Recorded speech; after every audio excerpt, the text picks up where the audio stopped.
Hello, hello, and welcome to the Body Meets Mind podcast. Tommy, it's such a goddamn pleasure to have you on the show. It is, and I'm a very important person. You are, You know, and I just let me just remark that I just introduced you like you were a guest as well.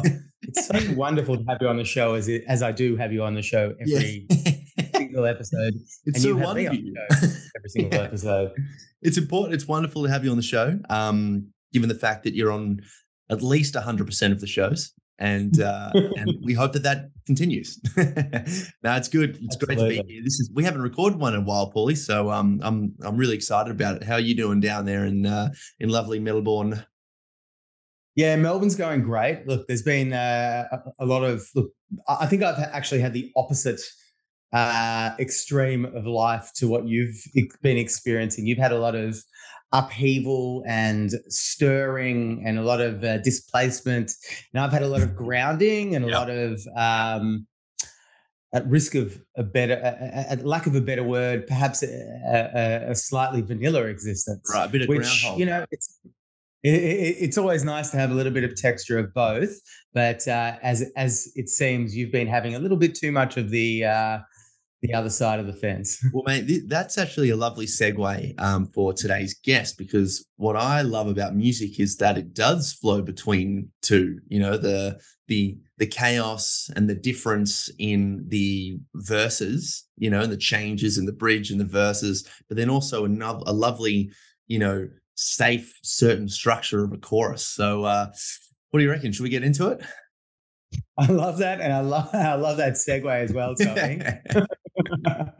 uh, Podge Pollak, it is so lovely to see you and have you on the show. Podge, I'm just going to give the guests and the viewers at home just a little bit of a description of who you are and what you do. Podge, otherwise known as Rodney, is a registered music therapist who has a passion for connecting people to their internal and external worlds through music. Since completing his Masters of Music in 2017, Podge has worked across a multitude of settings in both hospitals, community, not-for-profit organisations. He has experience providing music therapy to people in support with various different contexts. For example, mental health, progressive neurological disorders, schizophrenic disorders, Paediatrics, Adolescents, disability, aged care, and dementia, and palliative care. He now also facilitates both bath meditations to the general public. Apologies for that, Podge. That's super fascinating. Firstly, Podge, thank you so much for jumping on the show. It's been a couple of months in the waiting, and I'm super excited to have you.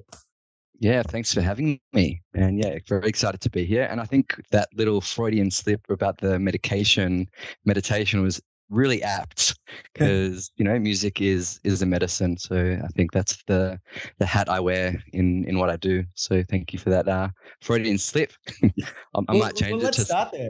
I might change it to Yeah, sound bath medications. Down bath medications. I love it. Medications. Let's start there and let's dive into what kind of drew you, like, because I've known you for a very long time, and ever since I've known you, you've had a passion for music and creative arts and expression.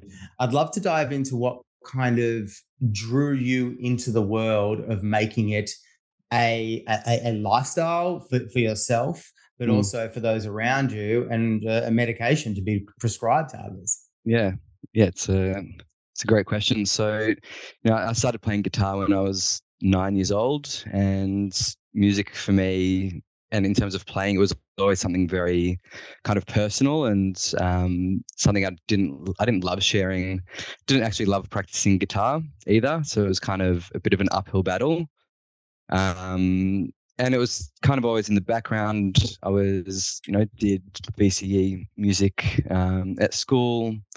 But music for me was never something that I thought would be a profession or a career. It didn't seem that secure. I didn't know what my offering could be. And, performing, even though I was in various bands and duets over, the years after school, it wasn't something I was really passionate about making as a career. long story short, I know we've only got half an hour, 45 minutes. Finishing school, I knew I wanted to help people in a creative capacity. And at the time, I didn't really know what was out there. Music therapy, I only found out about in, I think it was 2010. And then, I ended up studying psychology and management marketing. And after that course, I didn't really connect with it. It was like quite clinical on the psychology front, and marketing was more, business oriented, and it just it didn't align with my values, and I couldn't see myself studying further at that time. And I ended up falling into an industry in the construction industry through my family business. So I just kind of fell into that, and I was there for about 3 years, and then ended up being in construction doing, contracts admin, project management for about 7 years. And, throughout that time, learned a lot of skills, but probably learned more about myself and what's important to me. And I think when, the lesson that I got in that 7 years was if I was living out of alignment, I'm going to get kicked in the face many times. And so I constantly, it was I was comfortable in that industry, and it was secure and it was safe. But it just, wasn't fulfilling me on many levels.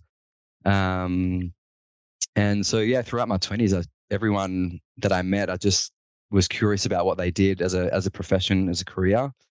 And this one person that I met at a friend's birthday, and we were just having a jam session. He said he was a music therapist, and that was, a bit of a light bulb moment. I think I was 25 at the time. He said he was a music therapist. I ended up shadowing him for a day or for 2 hours, and it just was quite exhausting, even just observing. So for about 5 years, I just had this music therapy idea on the shelf, not feeling quite ready to make the transition, but also, I guess, throughout the 5 years since finding out about it and actually making that change, it was really questioning, what is music for me, and do I have capacity to offer it? And I think what the turning point was, if I can help people with the music skills that I've got, then that's a fulfilling purpose that I'd love to take the challenge. So that was kind of the journey I took. Yeah. Love that. Wow, it's amazing. It's for everyone that doesn't know, I think, including myself, I can kind of intuit what's kind of loosely associated with music therapy, but can you take us on a deep dive and tell us kind of what's involved? Is it like a one-on-one thing? Is it with groups? And how does the music and therapy components weave together? Yeah, so it's a bit of both. It's one-on-one and it's group, and sometimes the families are involved. As a broad terminology of music therapy, it's really using music as a resource to make the change in people's health goals. So it's really identifying what it is, what's going on for them in their life, and using music as a tool. So similar to a physiotherapist, where they'll use movement in the body to create that change, we'll use music to create that change. So, and what we know about music and the way we respond to it is, it's a full brain process. So it's not like language that's kind of targeted to one area of the brain. Memory is one area of the brain. With music, it actually activates the whole brain, and you'll see that in MRI scans that where people are listening to music, it's all lit up and activated. So as music therapists, we kind of use music as a way to kind of manipulate in a positive way the responses that people have. So, as an example, and it's really using people's relationship to music and using their preferences of music, because everyone, it's impossible for humans to not respond to music. So as soon as there's music playing, we will, we hear it, and we automatically kind of tap along to it. We'll tap our feet, we'll tap our hands. So it's almost impossible not to respond to it. And even the vibratory aspects of music, like we can feel it. And music. It's interesting that we don't know as a collective what music therapy is, because we actually use music as therapy for ourselves all the time, as a way to self-regulate, to regulate our moods, to remind us of positive memories, or might want to reminisce about a breakup and just like go into that kind of emotion, or we use it for rituals and celebrations. So it's really harnessing those qualities of music that we have outside of, I guess, a clinical setting, and bringing that in to that setting. So I might use a palliative care example just on that front of like humans not being automatically responding to music. So there's a theory called entrainment. So it's where two opposing rhythms will synchronize. So what we can do in palliative care, if someone's not actively responding, we'll be able to still regulate their breathing, make them more relaxed through synchronizing the rhythm of the music to their heartbeat, and then just reducing that tempo. So just even on that level, we can, there's a lot we can do, and that's kind of fairly surface level as a theory of kind of tempo regulation and entrainment. But that kind of, just based on that, there's a lot we can do with music to adjust people's mood, breathing, comfort, and the rest. It sounds like there's an applicable place for music for humans to be able to interact and grow with it in every stage of their life cycle. You've given a poignant example of someone towards the end of their lives. I mean, from my experience and the research I've done into music, it's really one of the most primal vehicles that humans have to be able to express themselves through voice, dance, interaction with community. I'm going to draw on an example, literally, that I just went through this morning with my youngest child, Jude. I was at a music class with him, and I had the pleasure of being able to witness him. And I see this all the time with him in a non-structured environment.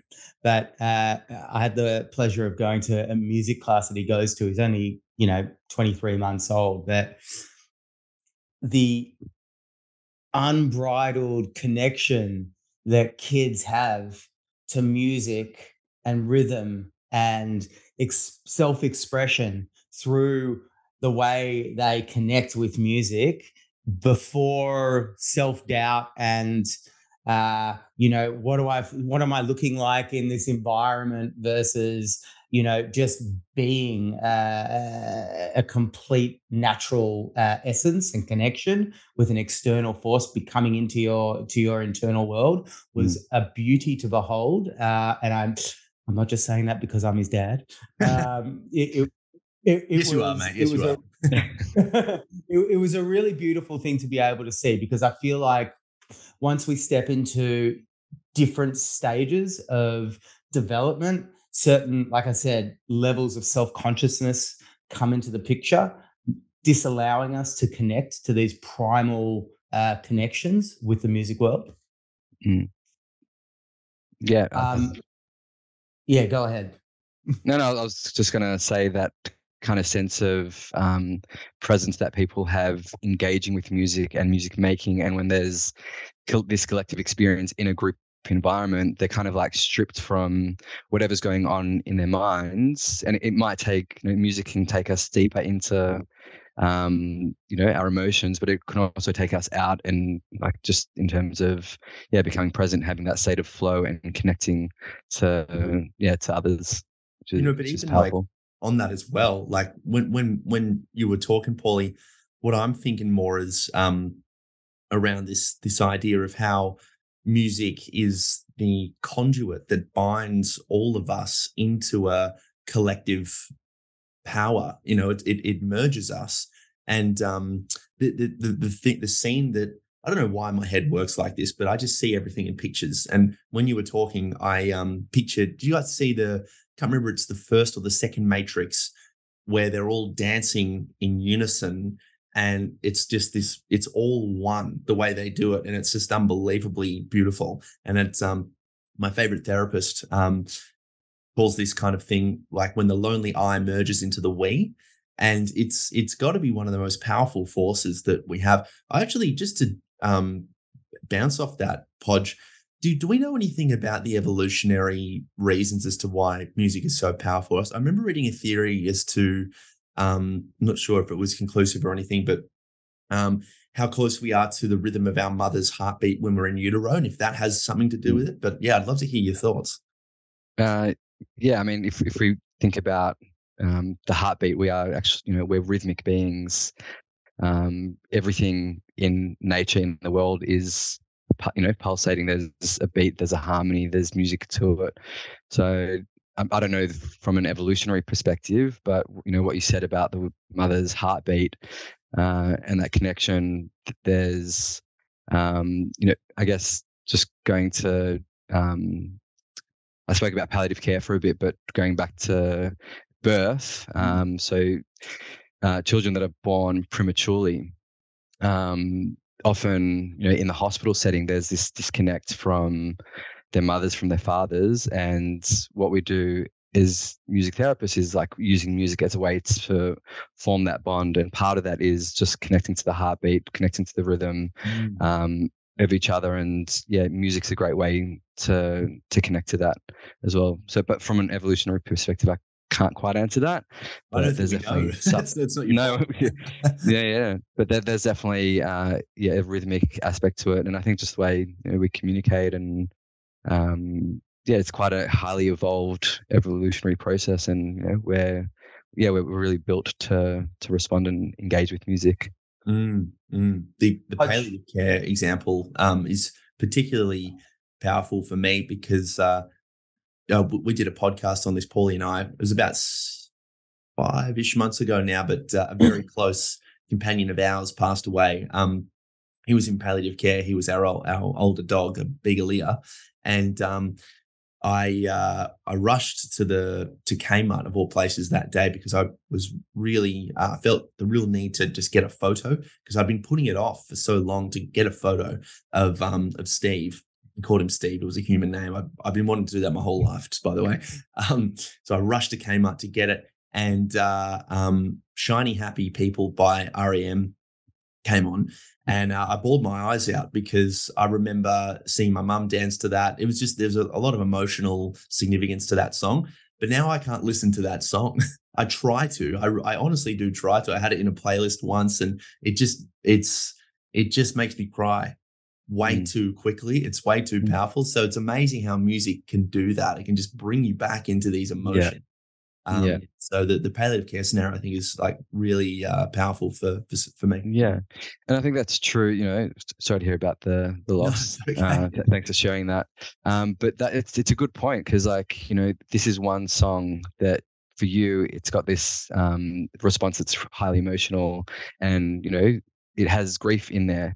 And I think as a music therapist, we can't prescribe what song is going to best suit this person's situation, because everybody has a different association to music, to songs, and it's so deeply and strongly embedded in memory, and the emotions. So I really kind of appreciate you bring that up, and just to be mindful of the music that we listen to, and when we are kind of going through those deeper emotional processing in life, we know, and there's research in music therapy about, do we sit in that ruminating state of sorrow when we're going through that grief, and music's such a beautiful way to match that. It really speaks to us, and we feel held and validated by the music.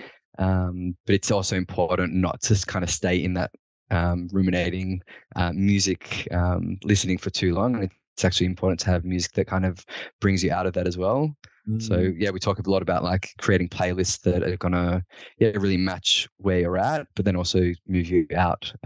So the mind and body is a little bit heightened, but also acknowledge the feelings that are going on. On that topic, Pudge, this really heavily reminded me of a quote I recently read by the great John Frusciante, who was talking about creating music that can be low spirited, but the beauty in it. And I thought this was a really interesting kind of quote. He says, "Even if my songs are a bit low spirited, they make me happy. I become happy when I hear sad songs. When you sing about sad things in a beautiful way, the atmosphere turns upside down," which I truly can identify with. Sometimes, I used to play competitive sports. I used to play football as a young man, and people would have rev up songs before a game, and my rev up song was a song by Soundgarden called "Like Suicide." Oh, I love that song. It's an amazing song, but it's not exactly a rev up song, True. right? In the classical sense of the word. But there was something within that song that made me hungry, that drove me, that actually gave me fire. So what John Frusciante was talking about there, that flipping of the coin, two sides of the same coin, really, really resonated with me. I'd love to know your thoughts, Hodge. Yeah, I think, with music, as I said before, everyone has a different association to it. And, I remember like in when I was working in mental health, we would, have this group setting where, we would share music, and, one person really wanted to share this kind of really heavy, I think it was like death metal song. And for him, it was like super relaxing because it kind of matched where he was at, and it was able to kind of, that was just his relaxation strategy. So, and for other people, it was really anxiety provoking and stressful. Yeah. So it was just, it really highlighted that there is no one responds to music the same way. And yeah, I think that's the beautiful thing about music. And, we all have to find the music that matches us. And yeah, I think that's a great example that you mentioned, Paulie. Isn't that interesting? Because it's like, yeah, go on. Sorry, Paul. I was just as I'm hearing you both talk there, it's like there's such a unique individualistic aspect to the music that resonates with us, and the way in which it does. For one person, death metal is just aggressive, and you listen to it before you jump on the footy field, or you listen to it when you're really angry, when you want to beat into a pillow, whatever it is. But with someone else, death metal is really sad and somber, because most often the words that these kind of heavy metal bands are using in their lyrics are about pain and suffering. Like Right Now by Korn is like a really powerful, suffering-inducing song, yet it's like heavy metal. So I wonder what that is like for people when they are able to engage with people who have resonated with these songs in the same way. Do you know what I mean? Like, can you say that last bit again, Tommy? Well, I'm just thinking, like, if you and I, let's say, because when I listen to Like Suicide, that that it doesn't make me necessarily get pumped up, but it makes me think about kind of the deeper aspects of life and all that sort of thing, But then I wonder what it might be like if I was listening to that song before a game and you happen to be listening to that song as well. There'd be this like powerful connection that would occur right in that moment, because not only are we listening to the same song, but we're actually listening to it for the same reason. Like for you, Podge, would that ever come up, that sort of thing come up in like a group therapy session where people are actually resonating with the same song for the same reason? Yeah, I mean, I think it might be rare because music is so varied and people's experiences of life are so varied that it might not be the exact same reason. But I think the collective and the unity that we feel in music listening together in a group environment. And I think, concerts and festivals are a really a great example of that kind of unified experience of music as a collective, where we all feel, this oneness in the music. But we don't necessarily know the reason why people are, feel connected to that song, or what their memories are or experiences. But music has a beautiful way of, of connectivity, as you were saying before, Paulie. Podge, I'd love to transition to the playing of music, and I'd love to know what part your facilitation in assisting your clients in the playing, the physical interaction with rhythmical instruments or whatever it might be. Is there a part in your musical therapy guidance that allows for that? Yeah, absolutely. And it depends, kind of going back to, the definition of music therapy. It's really working out what the goals are for the person we're working with. If that is for active engagement and music playing, then we'll go there. And it's a big part of music therapy. A lot of what I'm doing at the moment in palliative care is relaxation and, guided meditation with music, so there's not a whole lot of playing that they're doing. I also have private clients in NDIS, and there's a bit more active engagement in terms of playing there, and it's really finding instruments that are accessible and resonant that people can connect with. So and also tuition. There's one client I have that I teach guitar to, and that's therapeutically indicated. That's what he wanted to do, and he's got a schizoaffective disorder. So having the sense of mastery and focus and skill development is important. But I guess playing is a big part of it, depending on the client group. Is there? I'm interested in the NDIS system in the world in relationship to music therapy, and I know this is a really broad term, and it's a very, very diverse world. But does there appear to be like a common expression of instrumentation that people that you have personally dealt with that seems to resonate with them, or does it vary? As in which instrument specifically, or? Or even what type of, like, if it's a rhythmical, So great question. I think traditionally it's a lot of kind of like rhythmic instruments and melodic rhythmic instruments like a xylophone or something like that.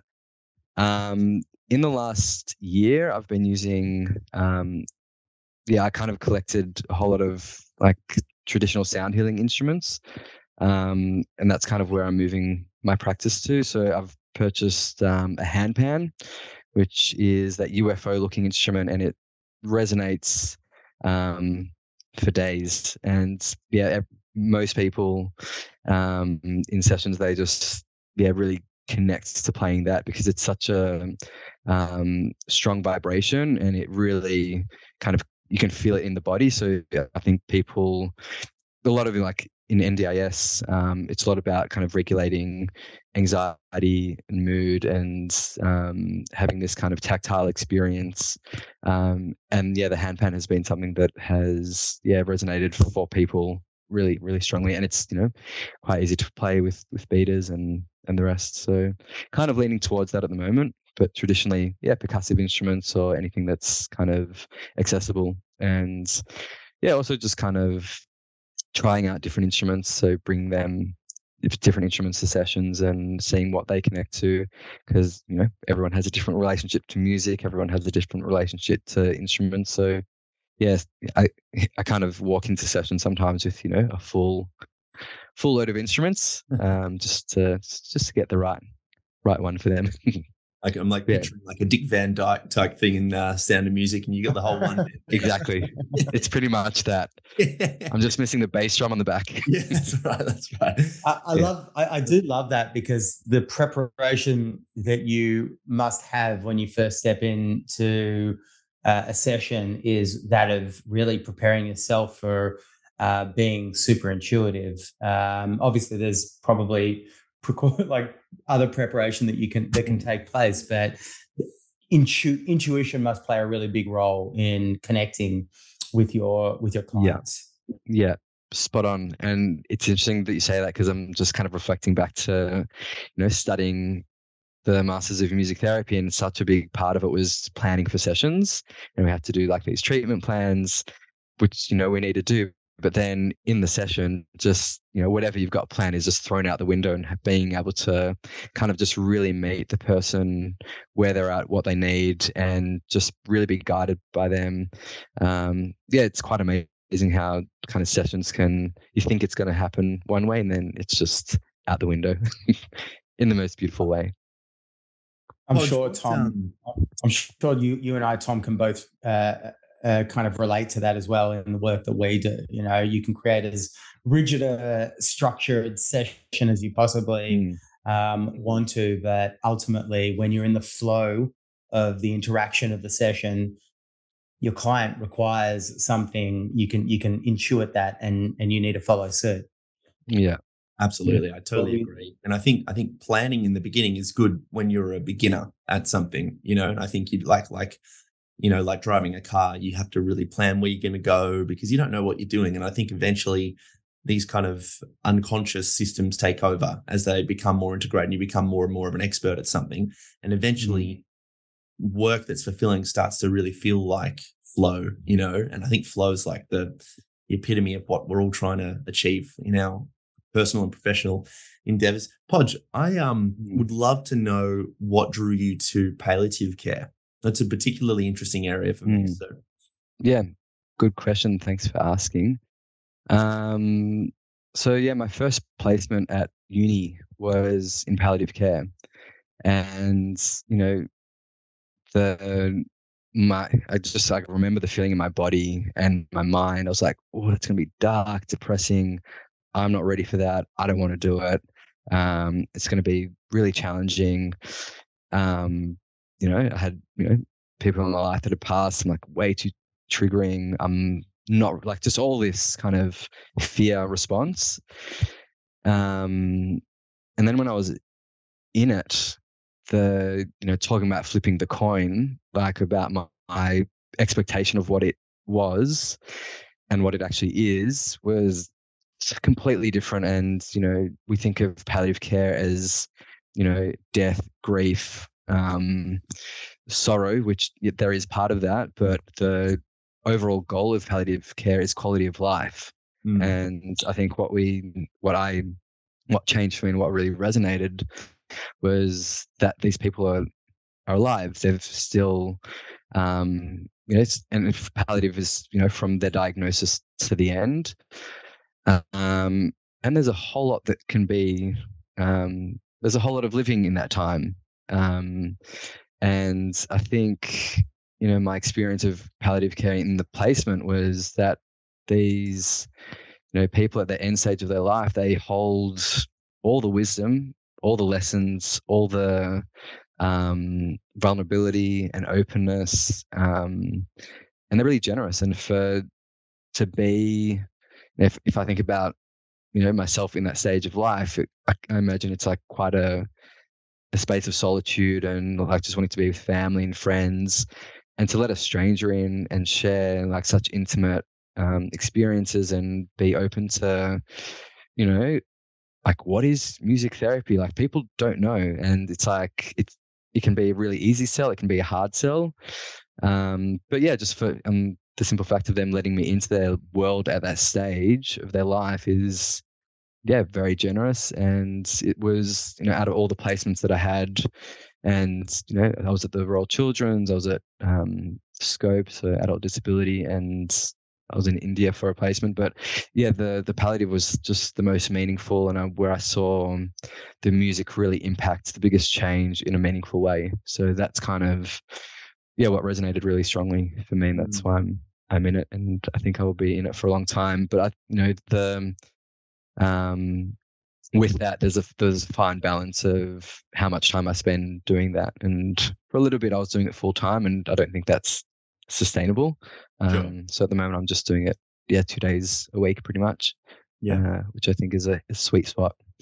it is. It's such a such a heavy place to be. I mean heavy not in a negative sense. I mean like in a true technical sense. You know, when you're really faced with the groundlessness that is life, you know, we cling on to things all the time to try to, unconsciously remind ourselves that we're immortal, whether that be through the work we do, our relationships, whatever it is. And I think palliative care, end of life, I read a lot of that sort of stuff, helps me in my work. And I just think it's so raw and powerful and true and authentic. And, Paulie and I had a guy on the show who, did some research on the end of life dreams and visions of people who are passing. And one of the things that he really opened my eyes up to, I'm sure you could probably speak to this as well, Paulie, is that the medical system regards palliative care as a failure by definition, because medicine is all about keeping the person healthy, and alive. And with palliative care, it's all about letting go of all that, But I think medicine from that kind of psychological or spiritual context, is another form of clinging, especially when you're faced with an incurable illness. And I think when people are able to move from hope of something else to acceptance of the inevitable, it sounds to me like what you're saying, and especially with music acting as a catalyst for that kind of growth, it can lead to kind of the most profound changes. And even for you, mate, from a selfish perspective, I can imagine some of the conversations you'd have with these individuals would just be the greatest things I can imagine anyway. That's awesome. I love that. Yeah. It's interesting what you said about the medical profession and palliative care kind of being a failure of that. And I think what we're seeing at the moment is, what is medicine and what is the overall meaning of health? And I think, especially in palliative care or in any other health profession, we're really seeing more of a shift to this holistic idea of what it is to be healthy. And I think music has a great part to play in that. So yeah. Hodge, I'm aware of the time that but before we start winding up, I want to draw some attention to what appears to be a real passion of yours, which is sound meditation or medication, which is what you appear to be really, really amongst many other things. It means it appears to be a big passion of yours. What's drawn you to this world, and what's given you the fire to kind of build in there? Great question. Thanks for asking. So I actually knew about for Paulie. He's doing well. As are you. It's a collective. You're a team, collective. Right? So before I knew about music therapy, I knew about sound healing first, and which makes sense because it's been around for thousands of years. And when I was kind of making the decision to do music therapy, I also had sound healing as something I really wanted to do, but I couldn't see a course or anything that really harnessed the learning of it. And I kind of wanted something that was credible. And my expectation in studying music therapy, I thought that would cover sound healing practices, because I imagined it would have been, a continuum of, development of a profession. But what I found was music therapy and sound healing with this kind of dichotomous experiences and discourses. And as part of the course, we needed to do a minor thesis. And I was just like, I don't want to do any research. That's like academic was not my thing. Did it for the course, but I was just like, what am I going to research? And what really stood out to me was, why is sound healing not incorporated in music therapy? And are there any music therapists using sound healing? Actually, I spoke to my lecturer, and she said, sound healing is not a music therapy topic, so you probably shouldn't do it. I did it anyway. Because I felt it was important. And I found a few music therapists that were using sound healing, like in the States, in Canada. And I guess the recommendation was, it would be remiss of us as a profession to ignore sound healing that's been used for thousands of years. And even though, it hasn't been researched on a clinical basis, it has a lot of anecdotal evidence, and it works. And music therapists are using it anyway, so let's just incorporate it into the field. So that was kind of where I left it as when I was studying, and moving into, being a music therapist for, I guess, the last 4 or 5 years. I didn't feel that I had the credibility or the know-how to do sound healing. It just was something I put on the shelf, and I was like, I'll do it later. But yeah, when I bought this, and it was always something I wanted to do, I kind of felt this drive to do it, but I was kind of not necessarily listening or acting on what I was hearing.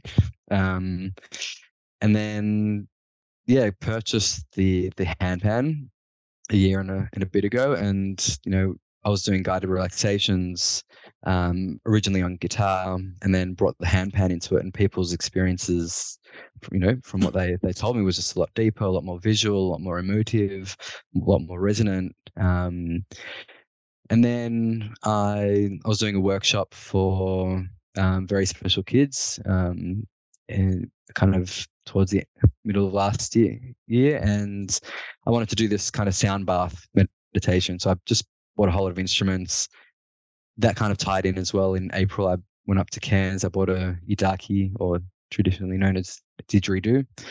And so I incorporated that into the workshop, and then I was like, oh, maybe I'll just try it in palliative care. And from then I was just like, I saw people's responses that were just a lot more profound than what I was doing traditionally in music therapy. People having, these joyous experiences or moments of respite and relaxation that they hadn't felt in, 2 years.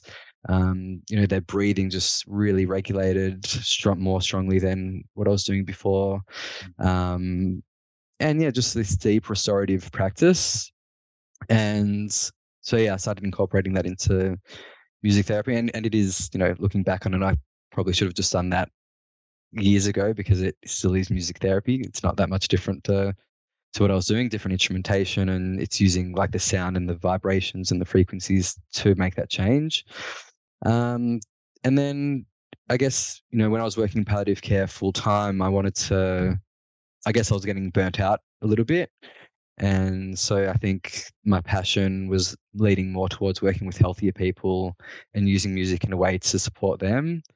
And it's a really nice balance working in that clinical space and now working with, the general public and providing the sound bath meditations, for them. And it's just, I'm fairly, I've done, a handful of sound bath meditations for people, maybe more than a few handfuls. And just people's responses are just it's super powerful. People resonate to it quite strongly. I did one on a Monday night after a weekend a few months ago, and people kind of came in saying I was so frazzled from the Monday and hungover or whatever it was from the weekend, and they came into the sound bath initially exhausted, and they came out of it just feeling really restored and restful and at peace, and the stress had dissipated. I actually did one last night as well, and someone had this really intense neck pain, and he had a osteo appointment booked for I think tomorrow, and during the sound bath meditation, he just I saw him kind of shiver and shake, and what he told me afterwards that the neck pain just fully dissipated. So I was like, I'm not sure what I'll do with the osteopod. I might keep it just in case, but yeah, fully just. So I think, the sound bath meditation, it works on so many levels, from a cognitive level, like really reducing those brain frequencies, from the body energetically, just clearing out any emotions, any stuck energy. So it's really diverse, really accessible, and that's kind of where I'm going. Yeah. Amazing. Cool. Very, very cool. Podge, where can the world find you if they want to contact you for the vast array of services that you offer, including that of the general public? Yeah. So I've got a website called Music Therapy Hub.